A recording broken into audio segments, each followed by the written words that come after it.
Hello and welcome to Buddhist Global's weekly news highlight. I'm Dr. Justin Whitaker, Senior Correspondent for BDG.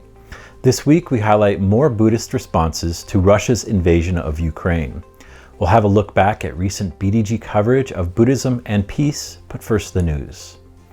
This week we reported on 3 new responses to the war in Ukraine, those coming from the Dalai Lama from his home in Dharamsala, India, from Venerable Panyum Sunim from South Korea, and from the Tzu Chi Foundation, headquartered in Taiwan. As the conflict continues, be sure to follow us for regular updates from Buddhist leaders and organizations around the world.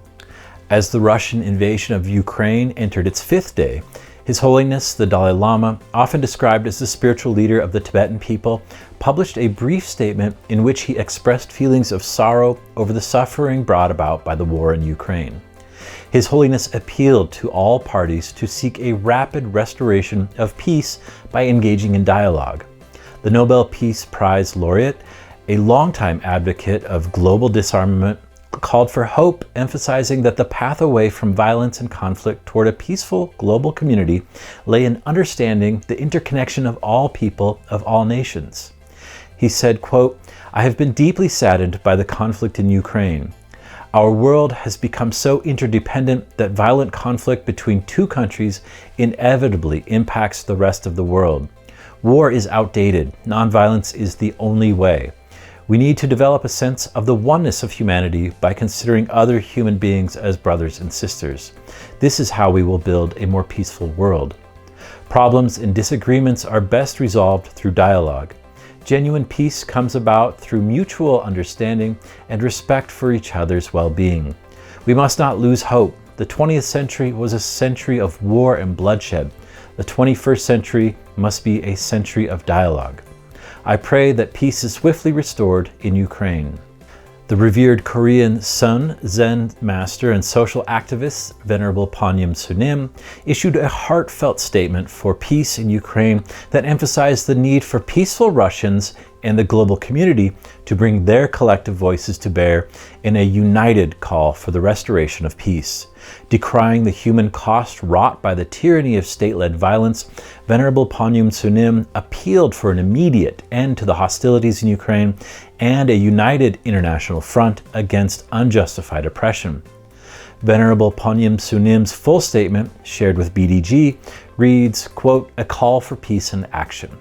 The Russian invasion of Ukraine and the death and destruction that we are seeing on the media are heartbreaking. In all conflicts, each side has justifiable reasons, but it is not right to resort to military intervention to resolve disputes.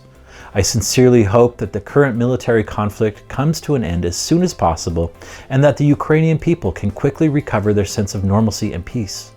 Let's take a moment of silence and meditation to wish for peace." For the war to end as soon as possible, the international community must come together and send a unified message that it is not right to settle disputes with military force. However, the most effective solution will be for the Russian citizens to raise their collective voices in asking the Russian government for a prompt end to the war. The crucial factor in ending the Vietnam War was not military victories or defeats. Ultimately, it was the anti-war movements by many people asking for peace within the US that helped end the war. It is necessary for the international community to cooperate to restrain Russia's unjustifiable actions with economic and diplomatic sanctions. However, it is also very important for people in all corners of the world to continuously raise their voices for peace. Finally, the Taiwan-headquartered Buddhist Tzu Chi Foundation, a charity and global humanitarian organization, revealed that it is organizing an aid program in response to the growing refugee crisis that we are seeing around Ukraine. The aid initiative, called Love and Compassion for Ukraine, is aimed at providing critical supplies for individuals and families fleeing the war. The foundation explained that with more than half of Ukraine's refugees crossing into Poland, Tzu Chi volunteers in Europe had connected with local agencies and partners along the Polish-Ukrainian border. Tzu Chi Foundation Chief Executive Officer Po Wen-yen noted that the foundation had always maintained a humanitarian stance, extending a helping hand to refugees around the world, including in Jordan, Serbia, Thailand, Turkey, and Malaysia. Yen noted Sochi would begin refugee assistance operations for Ukrainians as soon as possible. Meanwhile, the foundation added that Dharma masters at the foundation's headquarters in Taiwan have been chanting a chapter from the Lotus Sutra, the Universal Gate, to help bring peace and harmony to the world. As always, we'll have links to this week's news stories in the video description. Use the comments below to let us know what you think Buddhists can do to contribute to peace in Ukraine at the moment. And as always, be sure to check out our website, buddhiststore.net, for more on these stories, as well as other news and features about Buddhism around the world.